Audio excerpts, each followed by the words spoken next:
Before we get started, this video review contains mostly video footage that's been approved by the publisher, so does not contain any major spoilers or story revelations. So you can safely watch this video if you want.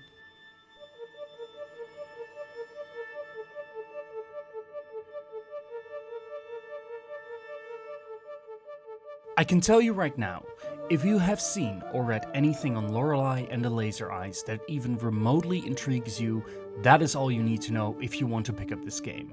I am dead serious that going blindly into Lorelei and the Laser Eyes has been one of the most profound gaming experiences I've had in the last 5 years. This review in progress will not reveal puzzle solutions or spoil what is actually going on in Lorelei, but I will need to talk somewhat about the structure and the genres that Lorelei plays in. This game is truly best experienced without prior knowledge, so leave this place while you can. If you're still here, then let me address you directly.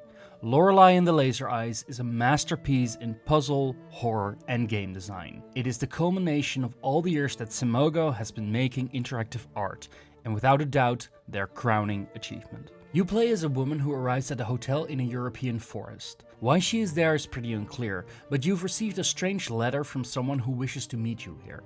As you explore the rooms of the hotel, strange things start happening. Small stuff at first, like a sense that you're being watched. But slowly the feeling seeps in that this hotel is definitely out of the ordinary.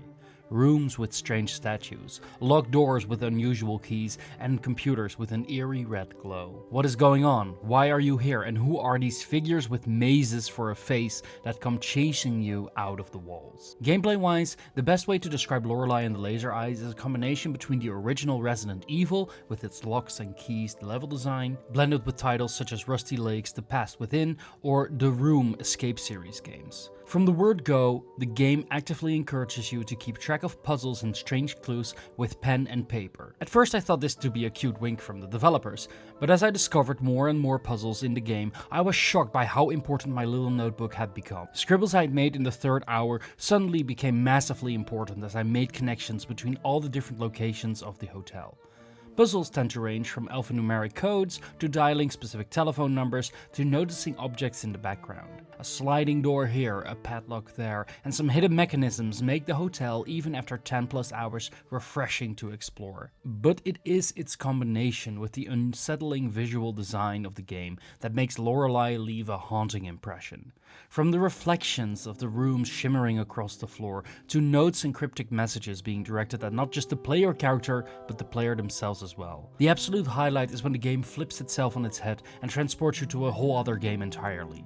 These segments are magnificently crafted, leaving you with a sense of dread and being on edge. Some of these left me with actual goosebumps, whether purposely submitting puzzle solutions or running into the solutions by accident. Whenever I found a new cipher or had my aha moment, the game managed to unfold another layer to its world, story, characters, and even gameplay. Enhanced by its atmospheric sound design.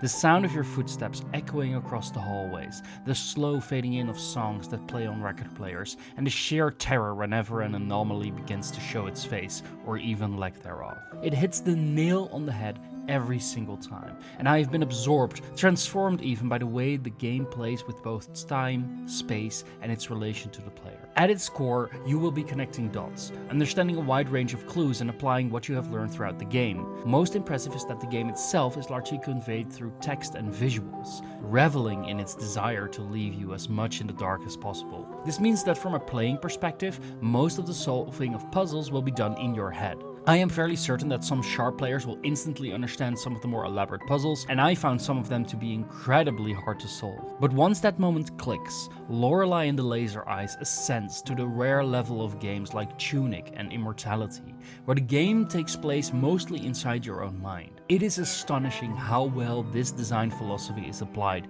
because at every turn, once you figured out the solution to a puzzle, it is so incredibly obvious that you had not realized it before. That is not to say that the entire experience is without its small hiccups. For one is the controls and the UI. The game only uses directional inputs and a single button to confirm an interaction. From a design perspective, this makes the game incredibly straightforward. It is not like that infamous puzzle in The Legend of Zelda Phantom Hourglass where you need to close the DS system in order to proceed.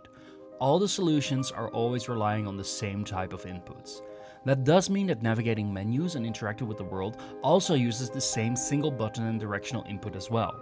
Again, this complements the overall design and leaves little room for confusion for the player, but this also means that you have to go manually to the exit menu buttons and that there are no shortcuts that you may be accustomed to. Even when playing in handheld mode, the touchscreen cannot be used for easy access. It makes certain moments frustrating, such as navigating to a particular memory or mental node you might want to brush up on when attempting to solve a puzzle. It took me a good few hours to get accustomed to it. Additionally, while the game keeps several logs, mental notes and directions, I had gotten lost quite a few times on my journey through Hotel Letztes Jahr. There are no clear aids or directions that are able to help you out when stuck, and I am afraid for those who are resorting to a guide to reach the finish line. The solutions are always there, but because certain dots are connected in a slightly more obtuse way, a few more concrete methods of asking assistance would have been welcome. Even so, all these complaints did not deter me from playing as much of Lorelei and the Laser Eyes as possible. I've clocked in over 13 hours at this point, and while that may seem short, the game asks a lot of your attention and brain power while playing. I am getting closer and closer to the heart of this elaborate and expertly crafted maze,